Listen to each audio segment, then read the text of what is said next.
All right, I'm so happy that I'm here with Mark to do an interview about investing. Mark is a very successful investor, both in things that are in crypto as well as outside of crypto, and he's got years of experience in doing so. And just want to kind of collect some of his insights today. So, Mark, what's on your mind? Where should we get started here?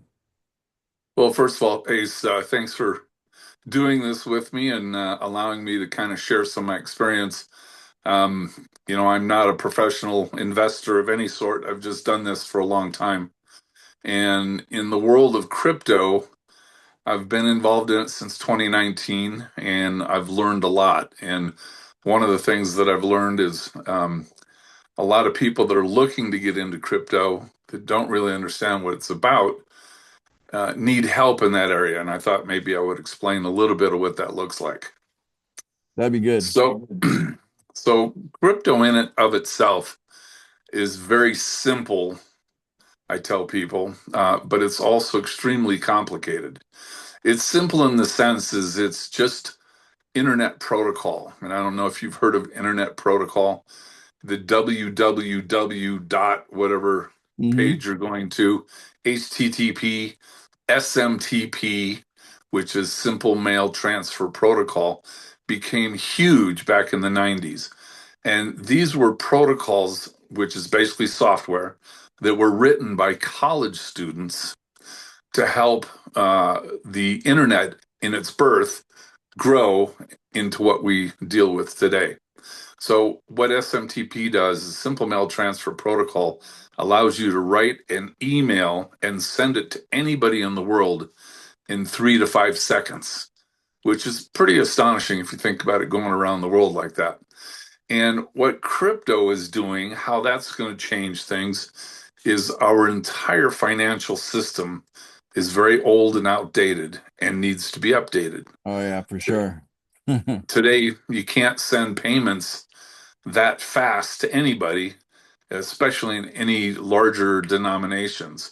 And that's really what crypto is doing is every single coin that's out there, the Bitcoin, the Ethereum, the Ripple, XRP, HBAR, all these different coins, they are another series of software, another series of protocols that are have been written to facilitate the demands or the needs of the financial institution and the things that we do today. So all of these internet protocols are really, really big in the development of what we call now the third area of the internet.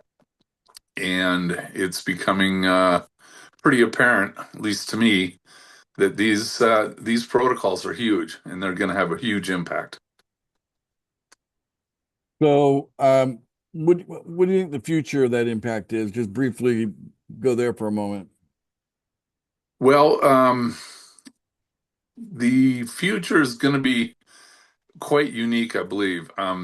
I think almost every tangible asset, um, debt, real estate, everything is going to get tokenized and put on to the blockchain. The reason for that is the blockchain is very secure. And once the blockchain has been developed, once an entry has been made into the blockchain, it can't be changed.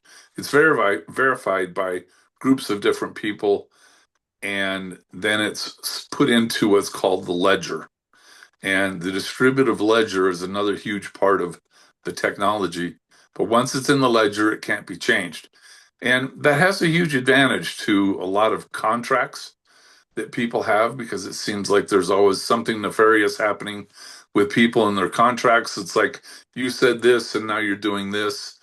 And so it gets people into bad situations in dealing with finance. Hmm. And once they start tokenizing real estate, which they actually are doing now, Yeah, it's begun. um, yeah, it's already begun. And they're tokenizing bonds, they're tokenizing some stocks, they're doing derivatives, they're doing commodities. They're starting to tokenize everything. And the reason why it's important is because, you know, there are certain assets in the world that appreciate at a much higher rate than other assets. And what's happened in our society is mostly it's the rich people that have access to those kind of assets. Mhm. For instance, uh, real expensive art, for instance, that Mhm. it appreciates at a rate of about 15 to 20% annually. That's pretty big. If you can put your money into a piece of art and make 15%, you're pretty happy. Part of the problem is though, if it's $1 million piece of art, you can't really afford it.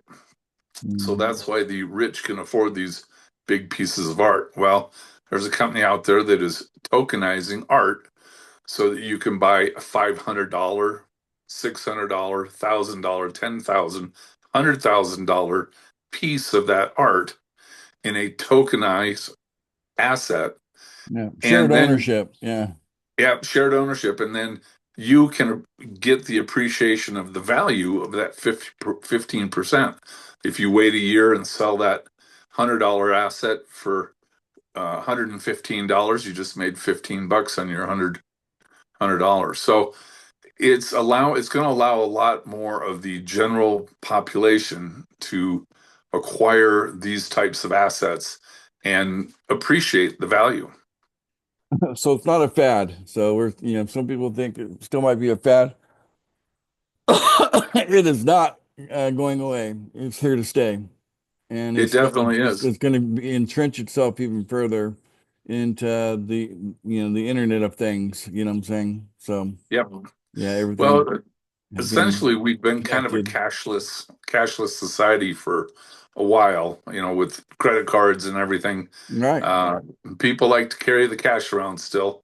So I don't know that cash ever goes away, but this is a more efficient way uh, and a more inclusive way to see the future because now everybody has a chance to be involved in it.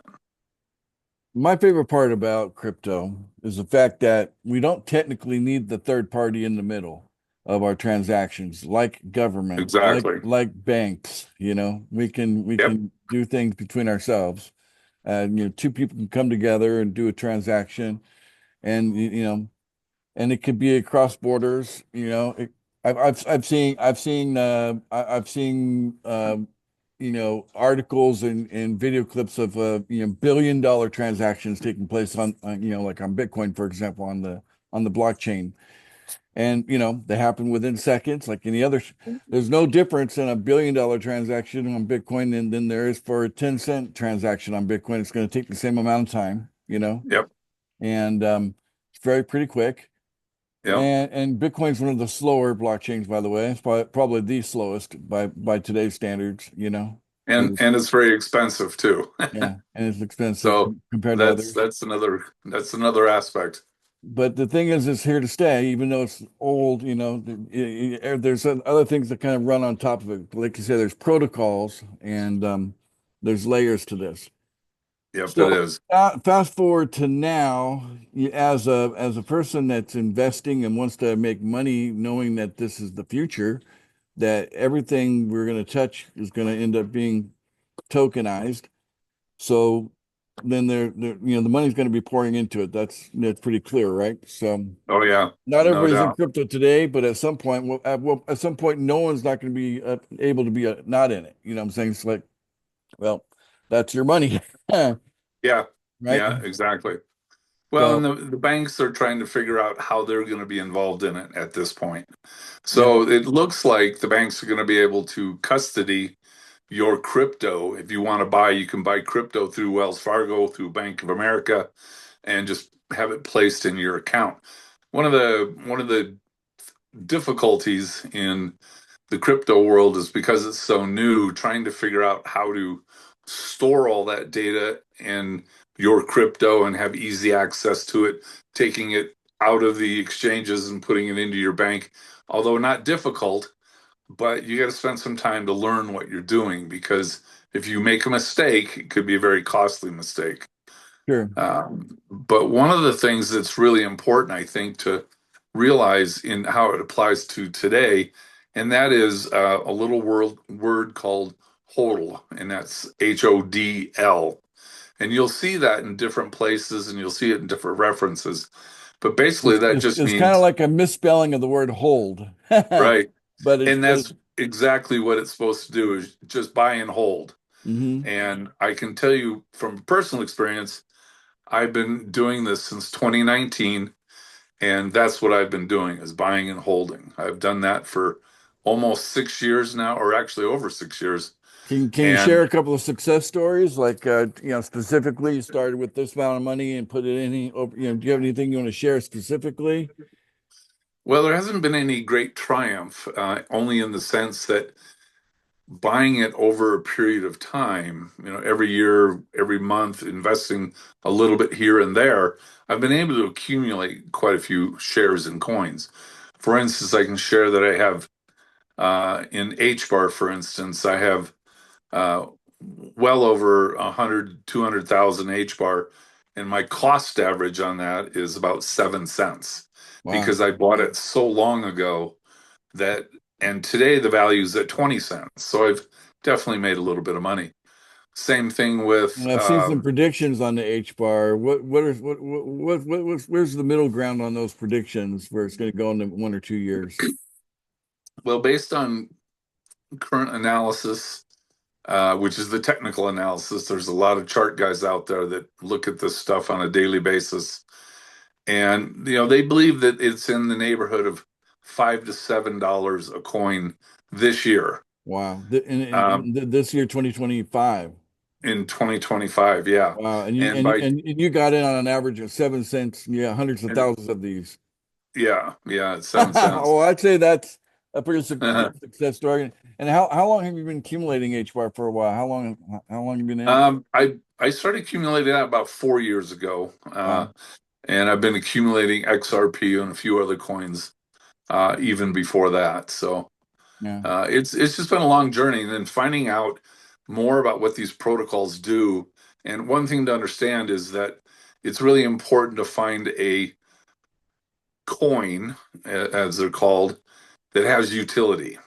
And that utility part is what's going to make these coins stick around. There's 25 or 30,000 different coins that are out there today, but they're not all of them are going to stick around. It's the same thing like the internet was when it was in its early days. There was hundreds of dot coms, there was thousands of dot coms, Right. and there wasn't very many that lasted through the whole thing. So, going to see the same thing eventually. Everything is going to get flushed out, and there'll be a few big companies that are left. But these companies are going to have utility. They're going to actually do something other than a meme coin or an NFT or something like that. Those markets will still exist, but they won't be as dominant as the general coins by themselves, the ones that provide utility. Right. Well, utility, that's a big, you know, Yeah. I mean, think about all the things that you can do in the world, and there's utility around everything. So, And that's where the complication part of it comes in and how complicated it is because there's so many facets to it and there's so much technology, stuff that you don't even realize that's been going on in the financial world for years because nobody really ever sees it. Nobody ever understands what's going on, but crypto's kind of bringing a lot of this stuff to light. It's been really curious to watch. but from my experience, community is actually a greater asset than the technology itself, because technologies can easily be, you can see people in the same arena fighting for the same tech, and they can be outplaying each other like that. Yep, So, but without the community support, how are you going to do that? Right. yep, So, that to me is like the major key as far as you want utility with strong community behind it. yep, you do. If you're looking at things out there, that's what I suggest you look at. Well, And and that's what I thought was kind of unique about what you're doing with pool funding is you've developed a concept, you've taken it to market, and now it's growing. And the smartest thing to do in any brand new market is to get involved and just hang on and let it ride for a while. With yours, you don't have to invest huge amounts of money to do this, and it can be very, very profitable in the right situations. And I know you've talked about bringing in some other types of utility, perhaps things, markets and different ventures and stuff. And that will create a bigger demand and a much better utility for the product. So I think you have something, Yeah, thank you. I appreciate that. No, that's why you're probably here talking to me right now anyway. right? So XRP is another thing. How long you been buying into XRP? Almost since the very beginning. Uh, Really? the first the first coin that I got into was a company called Coin. It's called the Coin app, and it is a Wow. geospatial mining app that you have on your cell phone, and you leave it open on the front screen, and as you drive around it collects a 150 by 150 square foot area, and then it bounces signals off of other devices that it can ping to, and it gets a very, very accurate dimension of that space, much more accurate than just coming from the satellites and GPS. Anyhow, for doing that, the company pays you tokens for taking the time to collect this data. So I've done that. Well, I'm still doing that today, as a matter of fact. And by doing that, I've collected a lot of tokens through the years, like millions, and converted those into actual coins in the millions. And now they're worth a pretty fair amount of money. So again, it's like get in early and hang on because it is so worth it. And even right now, even today, when I get tons of people now come up to me and say, "Hey, how can I get in this? I keep hearing about XRP. I keep hearing about all these different things." And I said, "Well, you should have gotten into it 5 years ago when I told you about it. But you know what? Right. You can still do really well because the projections are into the 2030 area in upwards of 2040 and 2050, that you're just going to see this is going to affect everything as we go forward.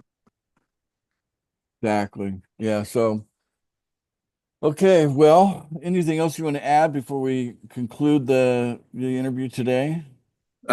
No, I just would say that learn as much as you can because knowledge is power, as they always say. And you can find a ton of information on the internet, on YouTube, watch different videos. There's a lot of great content, but also be careful. There's a lot of scams out there, and there's a lot of guys that don't know what they're doing. They just throw out content to get paid on YouTube. But there's some good people out there. You can kind of tell by how many views they get and how many followers. So pay attention to what's going on and learn. And you consider yourself more of a hodler than a trader, right? Correct. Yeah, I learned a long time ago that I didn't have time to watch three or four screens all day long and buy the bounce and sell the dip, or buy the dip and buy sell the bounce, I guess. And I just didn't want to do that. There's too many other things in life going on. So I just buy and hold. Right. Because just like you were talking about with the it's H bar, right? Yep. Yeah, H bar. So the H bar, you're in on an average of 7 cents a token at this point.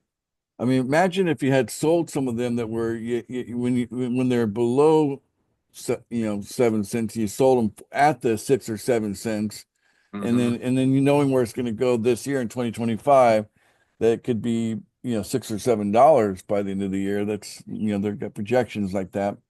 I hope that comes true for you. I Well, I do. hope so too. Yeah, that'd be But great. you know the one thing I would add, just thinking about this, that's a good point, is you really have to be careful with the emotional side of investing because when the market goes down, the tendency is that most people get scared and they're like, oh my God, it's going down, I better sell. And then when it's going up and now all of a sudden it's priced really, really high, it's like, oh boy, I better get in because it's going to go even higher. And there's really literally about 75% of the people that do that. They buy it, they sell it when it's going down, and they buy it when it's way too high. Because they're caught in And the emotion. they're caught in the emotion and they get They're caught in the they're wrong ca- part of they're the they're caught swing. they're caught in the fear when it's going down when they should be getting more excited as it go down, right? So, but they're Exactly. caught in fear, and when it's going up, they're caught in the that they don't want to miss out. They're caught in that greed, and so they want to catch it before it goes all the way to whatever top it's going to go, and then they end up buying at the top, and then it comes down from where they're at.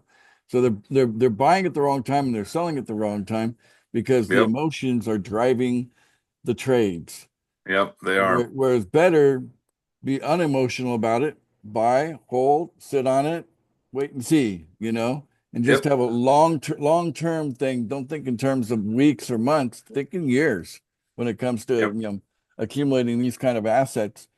Because if it's a good project, it's just going to become more valuable and it's going to be a stronger price in the future anyway. So yeah, And in a way, this is like doing your own, taking complete control of your own 401k because now it's on your phone and you can do with it as you wish. Now, obviously, there's times in life when you need to have some extra cash and you may have to sell something, but if you can hold it, it's worth it. I mean, you look at some of the richest people in the world, the Charlie Mungers and those guys, they've Warren Buffett, for instance, one of the first stocks that Warren Buffett bought probably 70 years ago was this little company called Coca-Cola.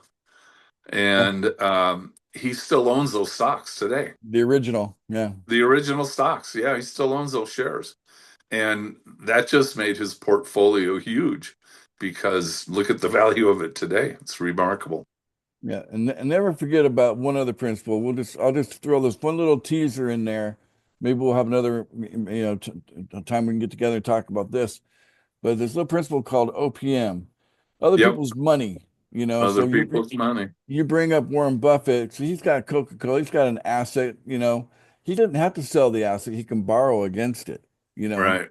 Right. and so that's going to be true with our tokens here and pool funding. We're already looking at there are several cryptocurrencies that you can actually borrow against right now Yep. Yeah, oh yeah, there are. on the internet, and we're looking at relationships with those institutions that provide that aspect of borrowing and partnering up with them and having our tokens there. So yeah, Awesome. I'd like to see that happen, honestly, in less than 24 months from where right now. We're in February 2025. So within 2 years of right now, I could see ourselves offering the ability to borrow against what you have accumulated and that you Yep. don't necessarily have to sell it. Yeah. If you need to borrow, you can borrow. Well, and quite honestly, that's how the rich get richer because when you're borrowing against your assets, it is a different tax base than if you sell your asset. Correct. So, yeah, I mean, realistically, that's the part of this that's very, very complex. And we could definitely have about five or six more conversations just in this area. Yeah, exactly. Well, awesome interview today, Mark. I appreciate you taking time out of your day to be here with us, and we'll see you next time. So, Absolutely. thank you all for tuning in to another one of our episodes here on the our pool funding channel here on YouTube. And Mark is a great example of someone that if you're smart, be like Mark. You're gonna buy, you're gonna hold, you're not gonna be letting emotion drive your choices, and you're gonna be in a position where you're gonna get stronger and stronger as time passes. So thanks again, Mark. We appreciate you. You have a good evening. All right, you too.